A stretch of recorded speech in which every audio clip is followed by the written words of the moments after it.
शब्द बिना सुनता आंधड़ी, कहो कहाँ के जाए, द्वार न पावे मुक्ति का, फिर भटका થાય. આ ઠાકર દાદા બોલતા સાથી તમને યાદ એમ છે. અને સત્સંગ ને વિવેક આવે ને કોઈ જીવને,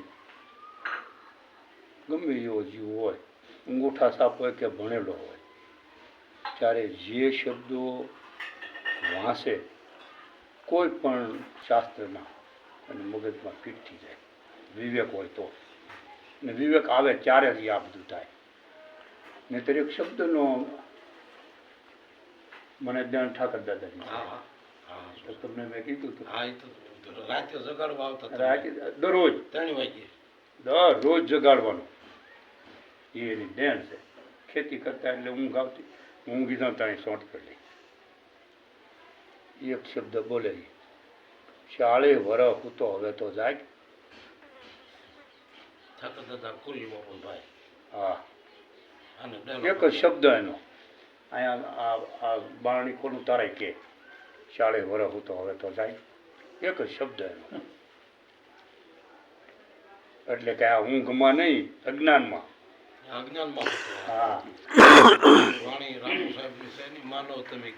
હા, સુનાઘરમાં સોયા. અંત સમય તક જાગ્રત હોવા નહીં, ઉત્તમ અવસર ખોયા. એમ છે.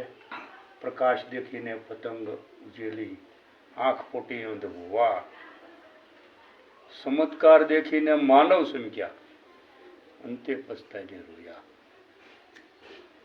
સ્ત્રી પરિવાર કુટુંબ કબીલા વ્યવહારિક મોહ મેં મોયા. આખી જિંદગી શીર બોજા ઉઠાયા, ખારા ખેતરમાં બીજ બોયા.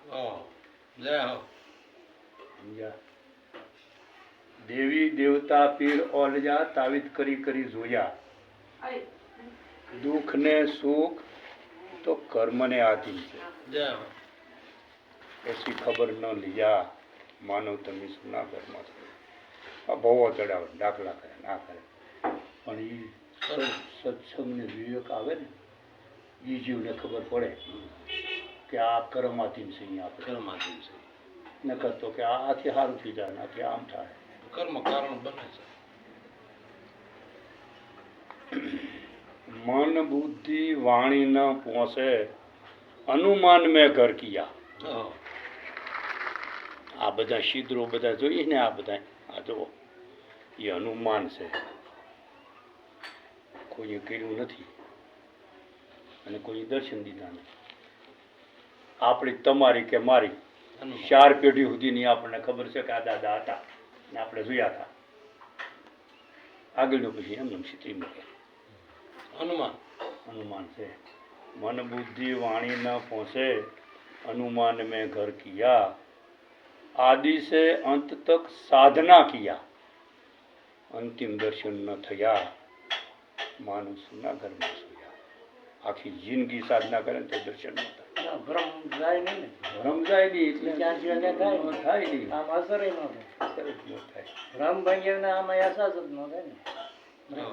પછી બહુ સરસ કીધું છે કે બહિર્મુખી બની બહાર ભટક્યા. સાહેબનું તારણ છે. આ બધા જેટલા છે ને શિષ્યો કરવા વાળા એને કીધું. હા, બધાને આ કોઈ 1000 શિષ્ય કર્યા, કોઈ લાખો કર્યા, કોઈ 50 કર્યા, કોઈ 5 કર્યા. એની ઉપરથી કીધું કે બહિર્મુખી બની બહાર ભટક્યા, જ્ઞાન ચક્ષુ ગુમ થયા. આંગન મેં જ્ઞાન ગંગા વહેતી, અપના દિલ ન ધોયા. માનો સુના ઘરમાં સોયા. આંગણામાં ગંગા વહેતી હતી પણ છેલ્લે એવું કીધું કે ઔષધ મિલા પણ રોગ ગયા નહીં, પરહજ પકા નો કિયા. કહે રામુ સાહેબ આ ધન ધોખ મેં ખોયા. ધોખામાં